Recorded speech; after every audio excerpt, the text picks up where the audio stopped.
उन्हें खत्म किया जा सके। तो वहीं दूसरी तरफ सूमी खार्किव पर नए सिरे से हमले करके यूक्रेनी सेना को डॉनबास रीजन से पीछे धकेलकर हर क्षेत्र में रूसी ध्वज फहराया जा सके।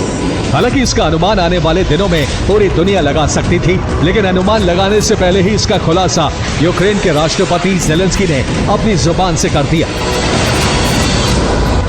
एक साक्षात्कार के दौरान ज़ेलेंस्की ने बताया कि रूस की तरफ से वसंत में सूमी और खार्किव पर हमले की तैयारी है और इस हमले के लिए पुतिन सही वक्त तलाश रहे।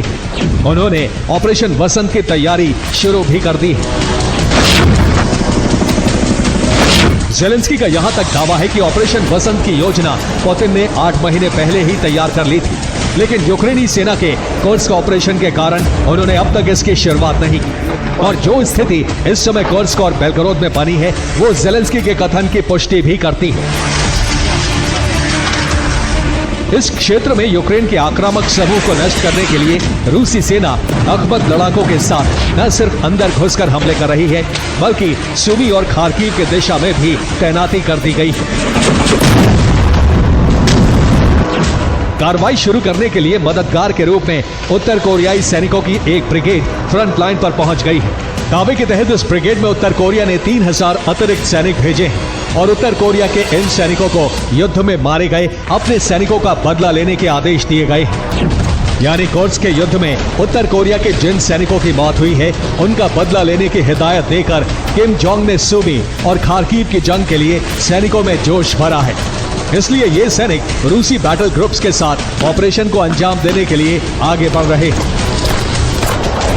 तो वहीं दूसरी तरफ रूसी सेना अपने विजय अभियान के तहत पूर्वी यूक्रेन के तोरेत्स्क और पोक्रोवस्क की जंग में उतर गई है। लेकिन यूक्रेन भी इस जंग में अब कमजोर नहीं, जिसकी पुष्टि करता है यूरोपीय संघ के शिखर सम्मेलन का आयोजन, जिसकी कमान अब पूरी तरह से फ्रांस के राष्ट्रपति मैक्रो ने ले ली है। But it is up to us to deliver weapons to accelerate the fight and to come up with the reassurance forces as well as the Ukrainian army's formats. This is the reason why we have jointly decided to give mandate to our chiefs of staff to start working on this. We will come up with we'll develop an idea of यानी America के साथ या America के बिना ये जंग जारी रहेगी और यूक्रेन को मदद भी मिलती रहेगी,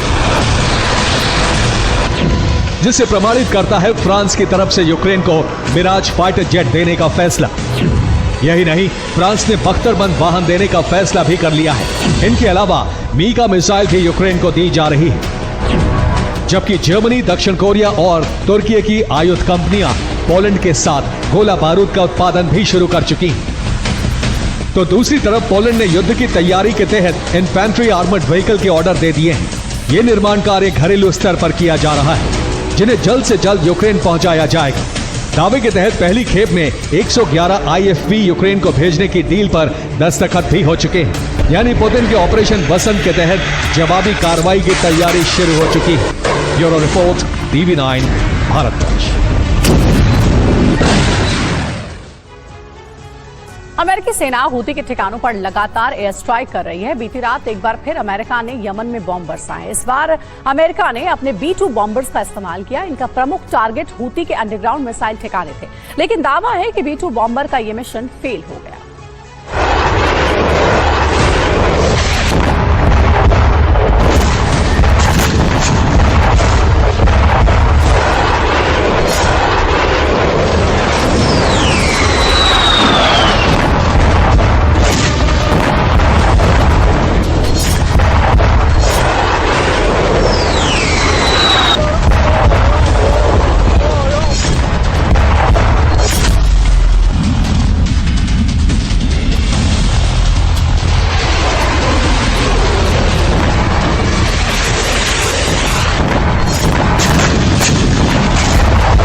हफ्ते से यमन दहल रहा है। अमेरिकी फाइटर जेट और बॉम्बर यमन की धरती पर बारूद बरसा रहे हैं।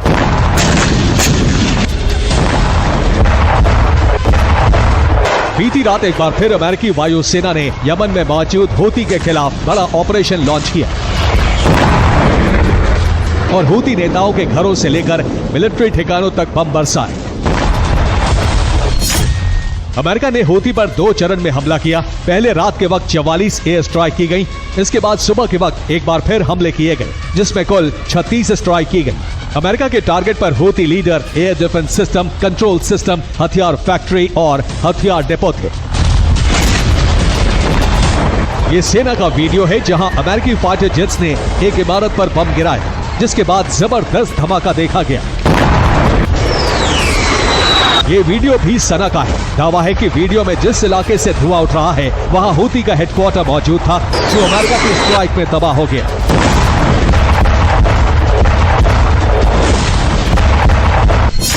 अमेरिकी एयरफोर्स ने हमले के लिए 4 प्रांतों को चिन्हित किया था। सना के सनहान और अल तहरीर स्क्वायर पर बमबारी की गई। यहाँ हूती लीडर्स के घर मौजूद हैं। सादा के किताफ और अल सालिम को टारगेट किया गया। यहाँ कई हथियार फैक्ट्रियां मौजूद हैं। अल हुदैदा पर बमबारी की गई। यहाँ हूती के हथियार ठिकाने मौजूद हैं। अल जौफ में मौजूद हूती की अंडरग्राउंड मिसाइल सिटी पर भी बमबारी की गई। दरअसल अमेरिका की कोशिश हूती की पॉलिटिकल और मिलिट्री विंग को तबाह करने की है, ताकि हूती को जड़ से खत्म किया जा सके। दावा है कि 27 मार्च की रात हुई अमेरिका की स्ट्राइक बेहद टारगेटेड, जिसमें हूती को जबरदस्त नुकसान पहुंचा है। एक रिपोर्ट के मुताबिक हमले में हूती के 150 लड़ाके मारे जाने की खबर है। दावा है कि इसमें हूती के कई नेता और मिलिट्री कमांडर भी शामिल हैं। हमले में हूती के सेना प्रमुख मोहम्मद अब्दुल करीम अल घमरी और हूती प्रमुख अब्दुल मलिक अल हूती के भाई अब्दुल खालिक बदरुद्दीन अल हूती के घायल होने की खबर है।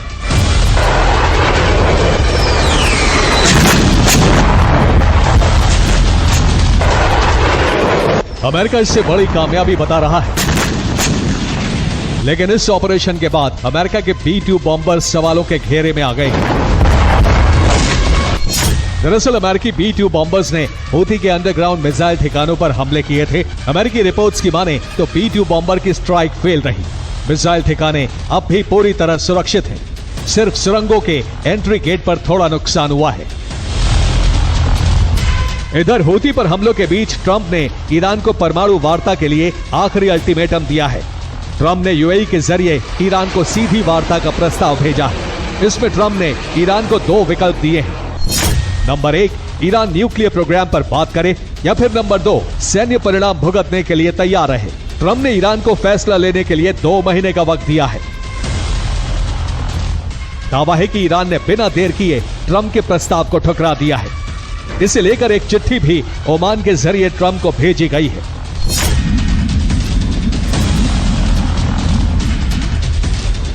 अमेरिका के आक्रामक रुख को देखते हुए ईरान अलर्ट मोड में है। ईरान ने समंदर में 3000 युद्धपोत उतार दिए हैं। ईरान की कोशिश अमेरिका को अपनी नौसेना की ताकत दिखाना है। IRGC ने समंदर में बड़ी नेवल परेड की है, जिसमें 3000 युद्धपोत शामिल हुए। ईरान ने कैस्पियन सागर, फारस की खाड़ी और ओमान की खाड़ी में अपनी ताकत दिखाई।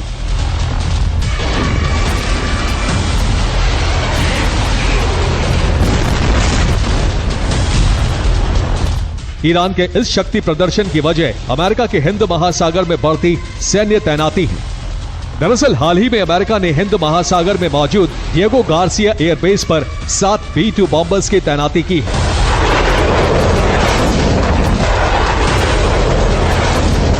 वहीं 18 रीफ्यूलिंग टैंकर भी भेजे हैं। दावा है कि ट्रंप इस तैनाती के जरिए ईरान को घेरने की कोशिश में है।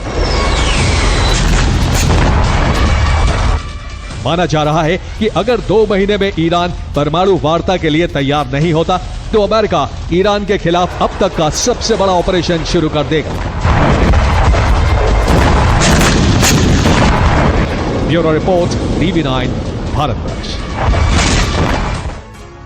और यहाँ रुक रहे एक छोटे से ब्रेक के लिए, फौरन लौटेंगे कुछ और खबरों के साथ।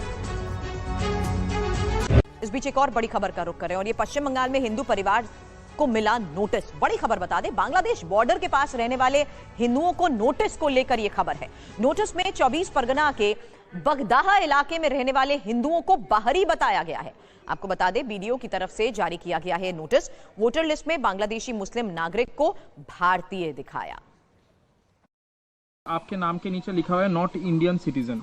क्या हुआ? ये मेरे को मालूम नहीं है। हम दीर्घ बहुत साल पहले यहाँ से हूँ, मेरा यहाँ जन्म भी यहाँ हूँ, जन्म भी यहाँ है और पढ़ाई लिखा पढ़ाई सब भी यहाँ है। मेरा पिताजी का भी जन्म लगभग यहाँ है, फिर भी यह लिखा है। एकांत के नोटिस भेजा है। ये किसने नोटिस भेजा? ये BLO हम लोग का घर में भेजा। अच्छा, अचानक भेजा? अचानक आके कहे तुम लोग घरे आना है, ये नहीं आओगे तो वोट कट जाएगा कि क्या होगा, वो परेशान अनिवार्य है। अभी आरोप आपका क्या है? आपका मतलब आप अभी बार बार हम लोग इतना जन्म से ही वोट दे रहे हैं और पता नहीं क्यों इतना दिन वोट देने के बाद भी आज ये चिट्ठी गया है, पता नहीं हम लोग का। नोटिस आए हैं, हम लोग भाग के चले आए। अच्छा, हाँ तो और क्या लेकिन देखें? आप इस पे शॉक्ड है कि आप इतने दिन बिल्कुल शक है। शॉक्ड है जी। तो मतलब क्या फील हो रहा है कि आप भारत में रहते हैं, उसके बाद भी आपको कोई कह रहा है आप भारत का नागरिक नहीं है? हाँ, तो थोड़ा सा डर तो लग रहा है। तो ये CAA NRC का जब बात हुआ था तभी भी लोगों को ऐसा ही हुआ था कि जो भारत के नागरिक है हमारे लिए फिर भी युद्ध ऐसे हो लड़ रहा रहे है, हैं। फिर भी ऐसे हो रहा है। तो आप अभी आपका आरोप क्या है या अभी? कोई आरोप नहीं है, हम लोग के सब के बारे में नहीं पता। अच्छा, तो आप क्या मतलब ये कहना चाह रहे हैं कि आप BDO ऑफिस में जाके बस उनको ये कह रहे हैं कि आपका नाम पे ये जो पेपर आया है ये हटा ले? जी। TV9 संवाददाता रविशंकर दत्ता ने नॉर्थ 24 परगना के सुर्खियां प्रेजेंटेड बाय घड़ी डिटर्जेंट, देश की नींव, देखने वालों की भीड़ में करने वालों के नाम। Associate sponsor UTL solar, patented technology वाला सोलर PCU। योगीराज आयुर्वेदिक गाउठ तेल, जोड़ों व मांसपेशियों के दर्द की दवा। इस बीच एक और बड़ी खबर का रुख करें और ये पश्चिम बंगाल में हिंदू परिवार को मिला नोटिस। बड़ी खबर बता दें, बांग्लादेश बॉर्डर के पास रहने वाले हिंदुओं को नोटिस को लेकर यह खबर है। नोटिस में 24 परगना के बगदाहा इलाके में रहने वाले हिंदुओं को बाहरी बताया गया है। आपको बता दें, BDO की तरफ से जारी किया गया है नोटिस। वोटर लिस्ट में बांग्लादेशी मुस्लिम नागरिक को भारतीय दिखाया। आपके नाम के नीचे लिखा हुआ है नॉट इंडियन सिटीजन, क्या हुआ? ये मेरे को मालूम नहीं है। हम दीर्घ बहुत साल पहले यहाँ से हूँ, मेरा यहाँ जन्म भी यहाँ हूँ, जन्म भी यहाँ है और पढ़ाई लिखा पढ़ाई सब भी यहाँ है। मेरा पिताजी का भी जन्म लगभग यहाँ है, फिर भी यह लिखा है। एकांत के नोटिस भेजा है। ये किसने नोटिस भेजा? ये BLO हम लोग का घर में भेजा। अच्छा, अचानक भेजा? अचानक आके कहे तुम लोग घरे आना है, ये नहीं आओगे तो वोट कट जाएगा कि क्या होगा, वो परेशान अनिवार्य है। अभी आरोप आपका क्या है? आपका मतलब आप अभी बार बार हम लोग इतना जन्म से ही वोट दे रहे हैं और पता नहीं क्यों इतना दिन वोट देने के बाद भी आज ये चिट्ठी गया है, पता नहीं हम लोग का। नोटिस आए हैं, हम लोग भाग के चले आए। अच्छा, हाँ तो और क्या लेकिन देखें? आप इस पे शॉक्ड है कि आप इतने दिन बिल्कुल शक है। शॉक्ड है? जी। तो मतलब क्या फील हो रहा है कि आप भारत में रहते हैं, उसके बाद भी आपको कोई कह रहा है आप भारत का नागरिक नहीं है? हाँ, तो थोड़ा सा डर तो लग रहा है। तो ये CAA NRC का जब बात हुआ था तभी भी लोगों को ऐसा ही हुआ था कि जो भारत के नागरिक है हमारे लिए फिर भी युद्ध ऐसे लड़ हो रहे रहा है, हैं। फिर भी ऐसे हो रहा है। तो आप अभी आपका आरोप क्या है या अभी? कोई आरोप नहीं है, हम लोग के सब के बारे में नहीं पता। अच्छा, तो आप क्या मतलब ये कहना चाह रहे हैं कि आप BDO ऑफिस में जाके बस उनको ये कह रहे हैं कि आपका नाम पे ये जो पेपर आया है ये हटा ले? जी। TV9 संवाददाता रविशंकर दत्ता ने नॉर्थ 24 परगना के बगदाहा गांव में जाकर हालात का जायजा लिया, जानने की कोशिश की कि मामले में सच्चाई कितनी है। नॉर्थ 24 परगना के बागदा से सटे हुए बांग्लादेश बॉर्डर से बिल्कुल पास सलक बोल के एक गांव है जहां पे कुछ लोग रहते हैं और उनके हाथ में ऐसा एक पर्ची पहुंचा है जहां पे लिखा हुआ है साफ साफ नॉन इंडियन रेसिडेंट सिटीजन। तो अगर ऐसा पेपर अचानक किसी के पास पहुंचता है तो उनके मन में डर आएगा, यही आम बात है। आपको दिखाना चाहते हैं वो सारे लोग जिनके पास ऐसे पर्ची पहुंचे हैं और जिनको कहा गया है वो भारत के नागरिक नहीं है। अब सामने जब 2026 के चुनाव आ रहे हैं, बीजेपी ये आरोप लगा रही है कि जानबूझ के ये जो बांग्लादेश से सटे हुए गांव हैं, यहाँ के जो हिंदू वोटर्स हैं, इनका नाम जानबूझ के वोटर लिस्ट से बात किया जा रहा है, उसको हटाया जा रहा है ताकि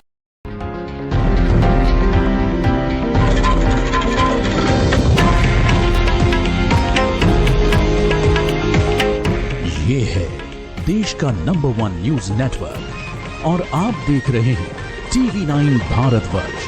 फिक्र आपकी, परवाह देश की। पोक्रोवस्क में रूस का बड़ा हमला हुआ है, ये बड़ी खबर है। यूक्रेन सेना की पोस्ट पर बॉम्ब गिराए गए हैं। पोक्रोवस्क शहर की तरफ बढ़ रही है अब रूसी सेना।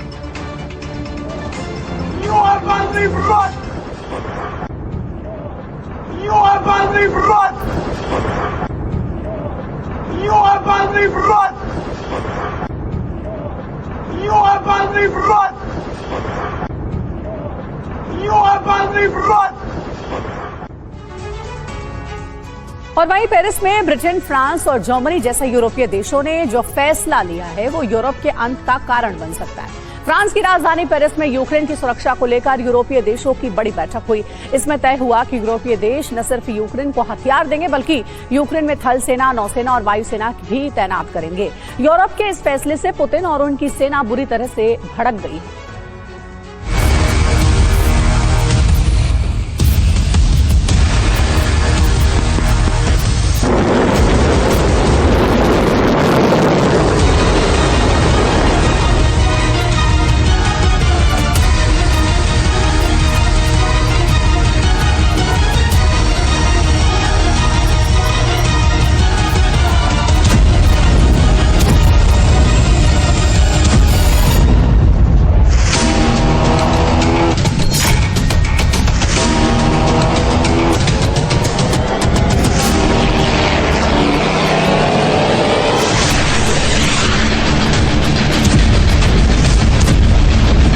यूक्रेन युद्ध अब और भयावह होने जा रहा है।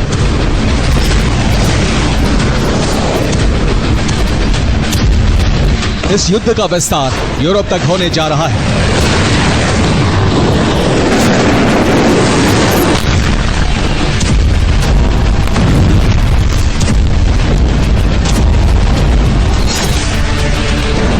ये जंग अब परमाणु युद्ध में परिवर्तित होने जा रही है।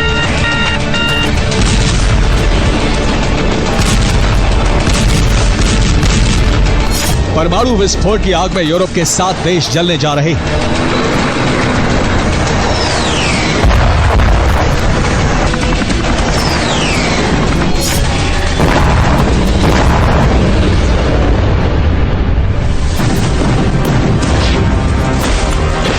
यूरोप के विनाश का कारण बनेंगे फ्रांस, ब्रिटेन, जर्मनी और पोलैंड।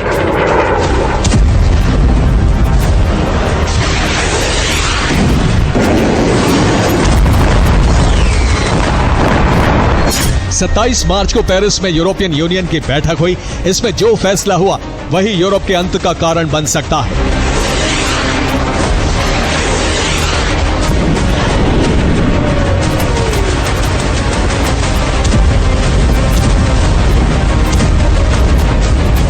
बैठक में यूक्रेन के राष्ट्रपति ज़ेलेंस्की ने कहा कि यूक्रेन को शांति सेना नहीं बल्कि युद्ध लड़ने वाले सैनिक चाहिए।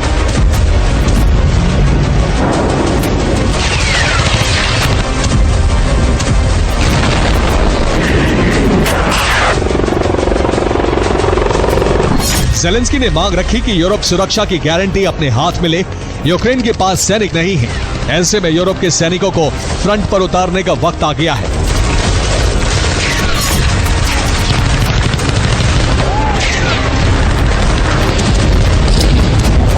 ज़ेलेंस्की की मांगों पर पेरिस मंथन में विचार किया गया।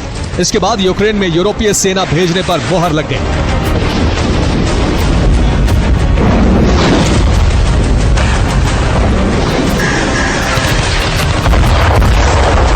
फ्रांस, ब्रिटेन और जर्मनी जैसे यूरोपीय देश यूक्रेन में तीनों तरह की सेना भेजने जा रहे हैं, यानी थल सेना, नौसेना और वायु सेना।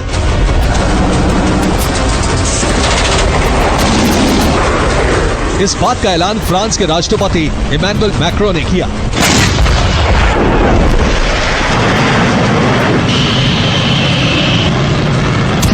Force de réassurance, c'est l'objet de la proposition franco-britannique d'il y a plusieurs semaines, n'ont pas vocation à être des forces de maintien de la paix. J'ai répondu hier à l'un de vos collègues pour bien clarifier ce point. Elles n'ont pas vocation à être des forces présentes sur la ligne de contact. यूरोपीय देश Ukraine में सेना इसलिए भेज रहे हैं ताकि रूस को यूक्रेन में ही रोका जा सके। अगर रूस यूक्रेन में फंसा रहेगा तो यूरोप पर हमला नहीं कर पाएगा।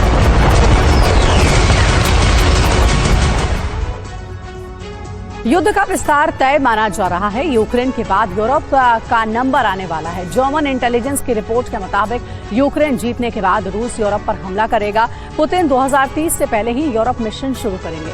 रूसी सेना के टारगेट पर यूरोप के 7 देश हैं।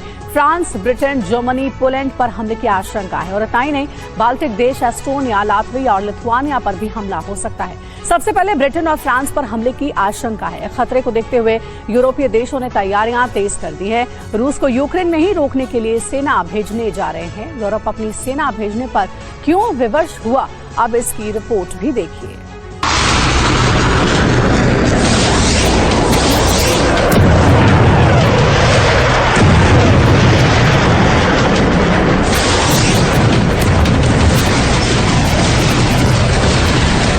सच ये है कि यूक्रेन के पास सैनिक नहीं है, इसलिए यूरोप सेना भेजने जा रहा है। लेकिन उससे बड़ा सच ये है कि यूरोप को रूस से डर है। यूरोप जानता है कि यूक्रेन के बाद उसी का नंबर है। यही वजह है कि सेना और हथियार देकर रूस को यूक्रेन के फ्रंट पर ही रोके रखना चाहता है। Професійні військові в більшості в нас не воюють, бо офіцерський склад не воює. Воюють прості люди, вони закінчуються. От, замінити ні. यूरोप और नेटो पुतिन और उनकी सेना से डरे हुए हैं। इस डर का खुलासा नेटो चीफ के बयान से भी होता है। नेटो चीफ मार्क रूटे ने कहा है कि युद्ध खत्म होने के बाद भी रूस का खतरा कम होने वाला नहीं है।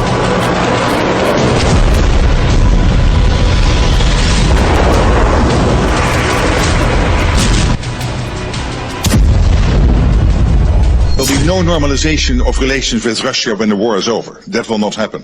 That will